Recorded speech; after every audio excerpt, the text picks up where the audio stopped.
Hello everyone. तो पिछले episode में हमने देखा था कि ब्लड शैडो ने थंडर स्क्वाड पर हमला कर दिया था, मगर वहां पर बहुत ही ज्यादा ब्लड मिस्ट आ जाती है और वहां पर एक स्प्लिट गर्ल आ जाती है जो कि मिस्टर ली के फियांसे के फेस में थी। मिस्टर ली उस लड़की के जाने के बाद काफी ज्यादा जख्मी दिखाई देते हैं और उनकी हालत भी बहुत ही ज्यादा खराब हो जाती है। अब आगे एपिसोड की शुरुआत में हमें दिखाया जाता है कि थंडर स्क्वाड कैंप पर आ चुकी थी। मिस्टर ली काफी ज्यादा ही बीमार दिखाई दे रहे थे और थंडर स्क्वाड के लोग उन्हें डॉक्टर बई के पास लेकर गई थी। डॉक्टर बई का कहना था कि तुम इसे इस वक्त पर लेकर आई, इसीलिए वे अभी तक जिंदा है, मगर इसका बचना काफी मुश्किल है। ये तो हैरानी की बात है कि ये इतने दिनों तक अभी तक टिक पाया है, ये काफी सारे सालों पहले ही नहीं होना चाहिए था। डॉक्टर बई का कहना था कि पुराने जख्मों के कारण नए जख्म भी और भी ज्यादा हो चुके हैं, मगर मिस्टर ली उन्हें बीच में ही रोककर कहते हैं कि इस कैंप में होने के कारण अगर मैं अपनी आधी जिंदगी को भी जी पाता हूँ तो ये भी बहुत ही ज्यादा खुशी की बात है। फिर मिस्टर बी शू क्विंग को एक पर्ची देते हैं जिसमें उन्होंने दवाइयों के बारे में बोला होता है और वो उस दवाइयों को देकर कहते हैं कि तो इस दवाइयों को अपने साथ रखो, इनसे ही तुम इनका इलाज करना तो ये ठीक हो सकते हैं। फिर हमें दिखाया जाता है दो आदमियों को, एक कैंप लीडर होता है और एक मिस्टीरियस सा आदमी होता है। वो दोनों आपस में बात कर रहे होते हैं। फिर वो मिस्टीरियस सा आदमी कहता है, एक थंडर स्क्वाड ये काम नहीं कर पाएगी, अगर तुम मीट की कमी को पूरा नहीं कर पाई तो अपने सर को बचा कर रखना। मैं तुम्हारे कैंप में आऊंगा। फिर कैंप लीडर कहता है कि ये एरिया किंग कॉन्ग सेक्ट का है और यहाँ पर मिस्टर बो भी हैं, तो हमें यहाँ पर संभल के रहना होगा। फिर मिस्टर आदमी कहता है, किंग कॉन्ग सेक्ट, अच्छा ये तो मेरे किसी पुराने साथी की तरह लग रहा है। हमें फिर मिस्टर ली को दिखाया जाता है जो कि कह रहे होते हैं कि थंडर स्क्वाड के ऊपर ये शैडो सेक्ट का हमला काफी ज्यादा ही अजीब था, हमें इस वक्त बहुत ही ज्यादा सावधान रहने की जरूरत है। फिर हमें एक फ्लैशबैक में मंगोई को दिखाया जाता है जिसे सोचकर मिस्टर ली की आंखों में आंसू आ जाते हैं और वो काफी ज्यादा ही दुखी दिखाई देते हैं। उस सभी लोगों को उनको कुछ देर के लिए अकेला छोड़ने के लिए कह देते हैं और वो कहते हैं कि मुझे कुछ देर अकेला बैठना है।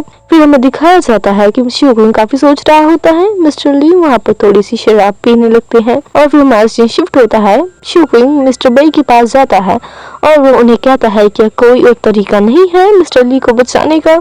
फिर मिस्टर बई बोलते हैं कि फॉरबिडन जोन में एक डेस्टिनी फ्लावर है जिसकी हेल्प से हम कटी हुई हाथों पैरों को भी सही कर सकते हैं और उसके इस्तेमाल से सांसों को भी वापस लाया जा सकता है, मगर वो सिर्फ फॉरबिडन फॉरेस्ट में बहुत सालों पहले एक ही बार मिला था।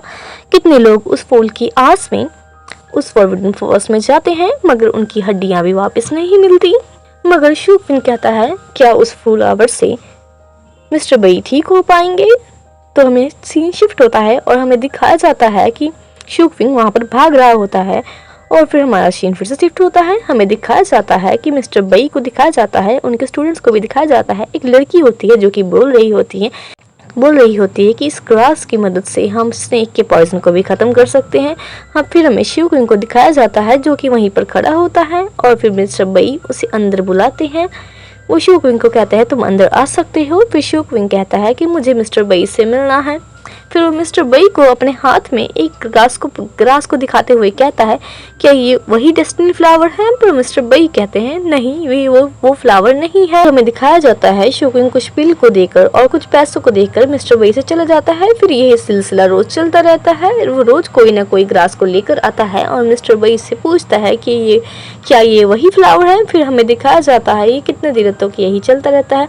फिर हमें एक रात दिखाया जाता है कि मिस्टर बई की स्टूडेंट बोलती है, क्या वो लड़का आज नहीं आने वाला है? वो आया क्यों नहीं? फिर हमें दिखाया जाता है कि शू वहाँ पर पहुँच जाता है। मिस्टर बई उसे देखकर कहते हैं कि तुम मुझे अपने जूनियर स्टूडेंट को कहते हैं कि तुम मुझे इस चीज़ के बारे में बताओ, ग्रास के बारे में बताओ। तो वो बताने लगता है कि ये पॉइजन ग्रास होती है और इसको ये भी थंडर ऐसा कुछ भी कहा जाता है।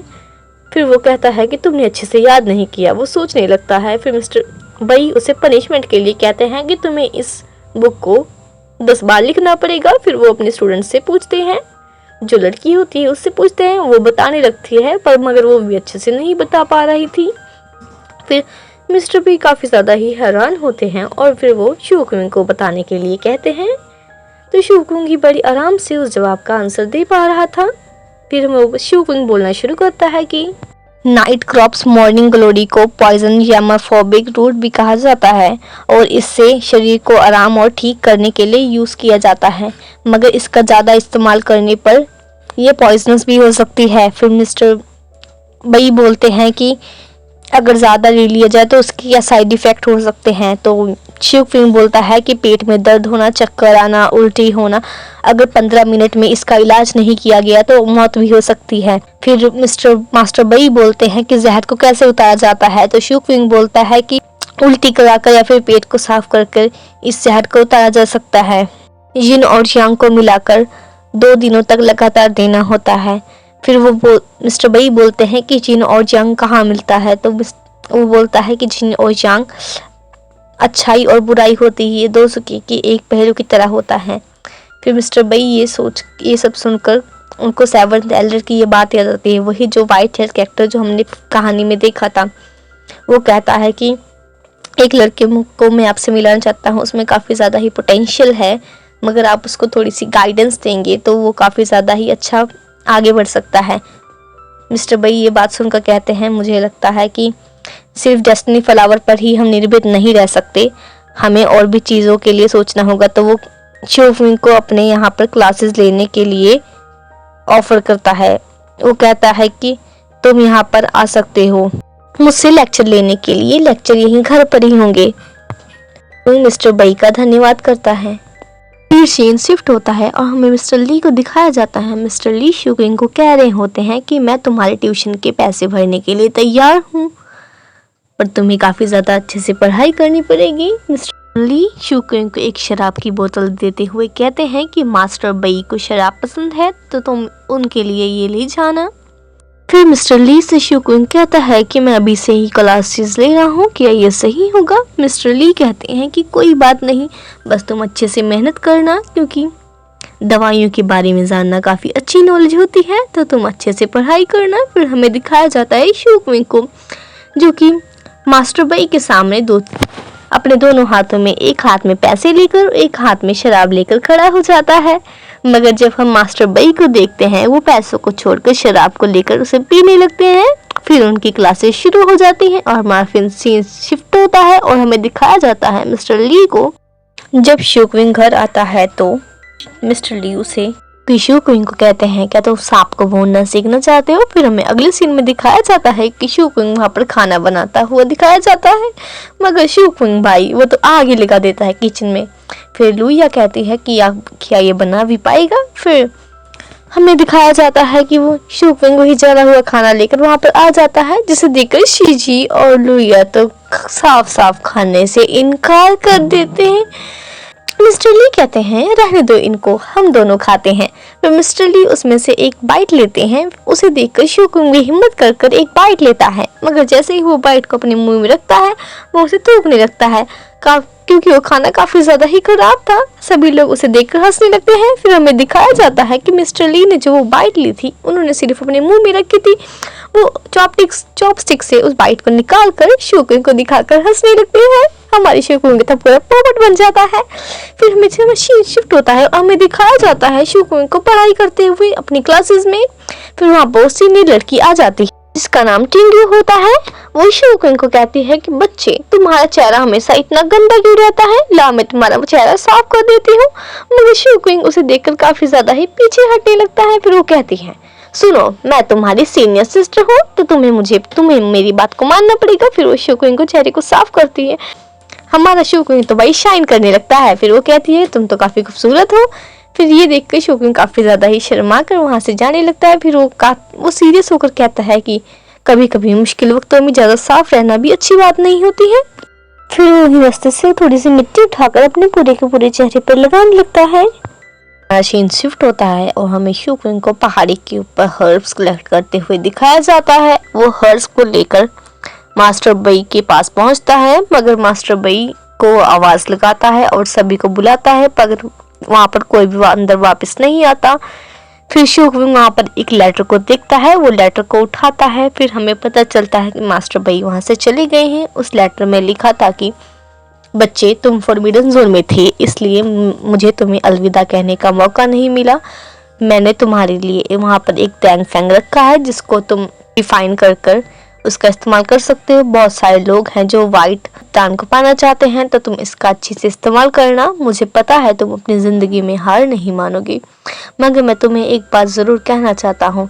ये धरती और ये स्वर्ग, ये इंसान के लिए सिर्फ एक तरह की जगह है जहाँ पर आत्माएं आती रहती हैं और जाती रहती हैं। अगर हम जिंदा रहे तो हम दोबारा फिर मिलेंगे। विशु कुंग ये पढ़कर कहता है कि सही कहा, अगर हम जिंदा रहे तो दोबारा फिर मिलेंगे। फिर हमारा सीन शिफ्ट होता है और मिस्टर ली को दिखाया जाता है। मिस्टर ली शु कुंग से कहते हैं कि ये डैंग फैंग काफी ज्यादा कीमती होता है, ये स्पीड कॉइन जितना कीमती होता है। फिर मिस्टर ली कहते हैं मगर अब तुम्हें डेस्टिनी फ्लावर को ढूंढने की कोई जरूरत नहीं है। मैं वैसे भी इस शहर को छोड़कर दूसरे शहर में एक घर लेने वाला हूँ जहाँ पर मैं बहुत ही ज्यादा पेड़ पौधे और फूल उगाऊंगा। एक पीले रंग का कुत्ता होगा मेरे साथ और मैं एक बूढ़े आदमी की तरह खुशी खुशी रहूंगा। मगर तुम अच्छे से जिंदगी जीना, क्योंकि मैंने तुम्हारे हाथ की अभी तक जला हुआ खाना अभी पूरी तरह से नहीं खाया है, तो मेरा इंतजार करते रहना। पर शू क्वीन को दिखाया जाता है, वो मन में कहता है कि मैं अभी हार नहीं मान सकता, मैं डेस्टिनी फ्लावर को ढूंढ कर रहूंगा ही। फिर हमें शू क्वीन को फॉरबिडन फॉरेस्ट में दिखाया जाता है। शू क्वीन हमें बताता है कि वो अपनी शैडो को अब कंट्रोल कर सकता है, जो उसे कुछ दिनों पहले ही डिवोर करने वाली थी। फिर वहाँ पर हमें दिखाया जाता है, क्वीन बताता है कि यहाँ पर बहुत सारे मॉन्स्टर हैं जिनसे मैं बहुत दिनों से फाइट कर रहा हूँ। फिर वहाँ अचानक से वहाँ पर बहुत से ज़्यादा मॉन्स्टर आने लगते हैं, जिसके कारण शू क्वीन वहाँ पर भागना शुरू कर देता है। वो काफ़ी ज़्यादा उनसे बचने की कोशिश कर रहा होता है। अचानक से उसके सामने एक टेम्पल को दिखाया जाता है, जो उस टेम्पल को देखकर कहता है, लोग कहते हैं कि इस टेम्पल में अगर आप कभी भी रात हो जाए और आप फॉरबिडन फॉरेस्ट से बाहर ना निकल पाए तो आप इस टेम्पल में आ सकते हैं।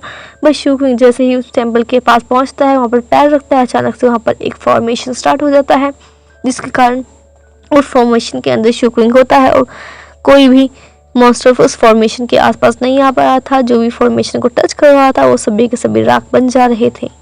क्वीन उस टेम्पल के अंदर जाता है, वहाँ पर काफ़ी सारी ही मूर्तियाँ रखी होती हैं और वहाँ पर काफ़ी खूबसूरत नज़ारा होता है। हमें वहाँ पर एक बुद्धा का स्टैचू भी दिखाया जाता है।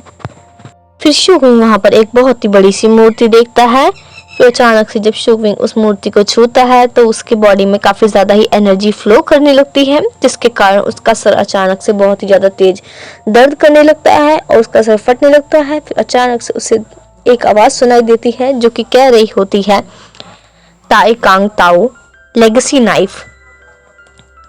फिर शू क्वीन काफ़ी ज़्यादा ही उसे अजीब से विजन आने लगते हैं। अचानक से वो आवाज़ फिर से आती है और वो कहती है कि ये नाइफ के बारे में वही महसूस करता है जिसके दिल में सच्चाई होती है। सच हो या झूठ हो तो मुझे इस नाइफ के बारे में बताओ। फिर हमें अचानक से बाहर का सीन दिखाया जाता है, जहाँ पर वो मॉन्स्टर जो इविल स्पिरिट्स थी वो साथ में मिलकर एक बहुत ही बड़ा मॉन्स्टर गॉड को समन कर लेते हैं और वो मॉन्स्टर शील्ड टेम्पल की शील्ड को तोड़ना शुरू कर देते हैं। अचानक से शू क्वीन अपने होश में आता है और देखता है कि टेम्पल की शील्ड को टूटता हुआ देखता है। फिर वो देखता जो टेम्पल गॉड थे उस टेम्पल के रियल ओनर का अचानक से ही समन होने लगते हैं और वो काफ़ी ज़्यादा ही गुस्से में लग रहे थे। वहाँ पर सभी पेड़ पौधे सबके सब आसमान की तरफ उड़ते जा रहे थे और पत्थर भी आसमान में उड़ते जाते हैं। शू क्वीन अचानक से ही पत्थर भी जिस पे खड़ा होता है वो भी आसमान में उड़ जाता है और टेम्पल के ओनर को दिखाया जाता है, जो कि कहता है कि तुम्हारे इस अल्टर में आने की हिम्मत कैसे हुई, तुम्हारी शैडो को तुमने इसको तोड़ने की हिम्मत कैसे। फिर अचानक से हमें दिखाया जाता है कि शू क्वीन हिलने की कोशिश करता है पर उसका हाथ फ्रीज हो चुका होता है।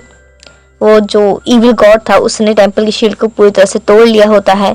टेम्पल का गॉड काफी ज्यादा ही गुस्से में दिखाई देता है। फिर वो शू क्वीन को कंट्रोल करते हुए अपनी सी बड़ी सी स्वॉर्ड निकाल लेता है और शू क्वीन के हाथ में भी एक स्वॉर्ड आ जाती है। वो स्वॉर्ड वहाँ पर काफी ज्यादा ही एनर्जी फ्लो कर रही होती है। वो स्वॉर्ड की जो पावर्स थी वो आसमान तक जा रही होती हैं। जैसे ही वो टेम्पल गॉड उस स्वॉर्ड से स्लैश करता है, शू क्वीन के हाथ की भी स्वॉर्ड साथ में ही स्लैश करती है। उस स्लैश के कारण वो इविल गॉड ही एक ही बार में उसके टुकड़े टुकड़े हो जाते हैं। शू क्वीन कहता है अच्छा तो ये है उस नाइफ की पावर। और फिर उसके बाद टेम्पल का माहौल काफ़ी ज़्यादा ही शांत हो जाता है और शू क्वीन भी ज़मीन पर आ जाता है। जैसे ही ज़मीन पर पहुंचता है वो मेडिटेशन करना शुरू कर देता है। फिर हमें दिखाया जाता है शू क्वीन के सोल सी में वो क्विक कंडेंसेशन के लेवल 5 को क्रॉस कर लेता है सीधा लेवल 3 से। फिर हमें बाहर का सीन दिखाया जाता है।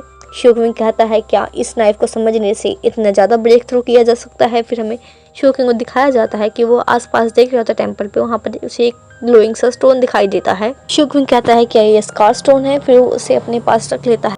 फिर वो टेम्पल गॉड को अपनी रिस्पेक्ट पे करता है उनको सम्मान करता है। उसके बाद उसे एक पैरों की आहट सुनाई देती है, जिसे देखकर वो फाइटिंग पोजीशन में आ जाता है। पर हमें दिखाया जाता है कि वो सेवंथ एल्डर का साथी होता है। वो शोकुइन को एक एक्सचेंज टोकन देने के लिए आया होता है। वो शोकुइन को कहता है कि मेरा कोई बुरा इरादा नहीं है, मैं बस तुम्हें ये टोकन देने के लिए आया हूँ। तुम इस टोकन को लेकर इस पास के शहर में जा सकते हो, फ्री एक्सचेंज का फायदा उठाओ और इस टोकन का इस्तेमाल करके तुम्हें 7 ब्लड पीपल एग्जामिनेशन में हिस्सा लेना होगा। फिर वो ये बात बोलकर टोकन शोकुइन के पास फेंकता है, मगर शोकुइन उस टोकन को अपने चाकू की मदद से दूर फेंक देता है। फिर वो 7th एल्डर के साथ ही वहां से चला जाता है। फिर वो सोचता है क्या ये लोग मास्टर बड़ी से मिले हुए हैं। फिर हमारा सीन चेंज होता है, हमें दिखाया जाता है शोकुइन घर के पास जा रहा होता है, मगर वहीं पर हमें रास्ते में दिखाया जाता है कि बहुत ही बड़ा सा मॉन्स्टर होता है। कुछ अजीब से लोग कपड़ों में खड़े होते हैं। शोकुइन कहता है कि ये कहीं जाने वाले हैं। फिर हमें दिखाया जाता है वहीं से कैरेट से एक लड़की, वही लड़की उतरती है जिसे हमने सेकंड एपिसोड में देखा था। वो शोकुइन को कहती है कि मेरे भाई मुझे लेने आए हैं और मैं यहाँ से जाने वाली। छोटे भाई, मैंने तुम्हें देखा है कि तुम काफी ज्यादा ही हमेशा दुखी रहते हो, तो तुम मेरे हाथों से ये कैंडी खा लो, इससे तुम्हें खुशी मिलेगी। फिर शोकुइन उस कैंडी को ले लेता है और उसके बदले उस लड़की को वो एक चीज़ ऑफर करता है। फिर उसके बाद कैरत से उसका भाई उसे बुलाने लगता है कि चलो हमें देर हो रही है। फिर लड़की जाने वाली होती है, मगर वो पीछे मुड़कर शोकुइन से पूछती है क्या तुम मेरे साथ आना चाहोगे।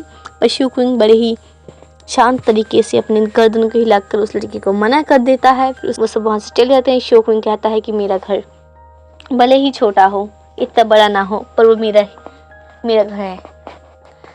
वहाँ पर गरम चावल की खुशबू है, रोशनी है और सबसे बड़ी बात वहाँ पर लोग मेरा इंतज़ार कर रहे हैं।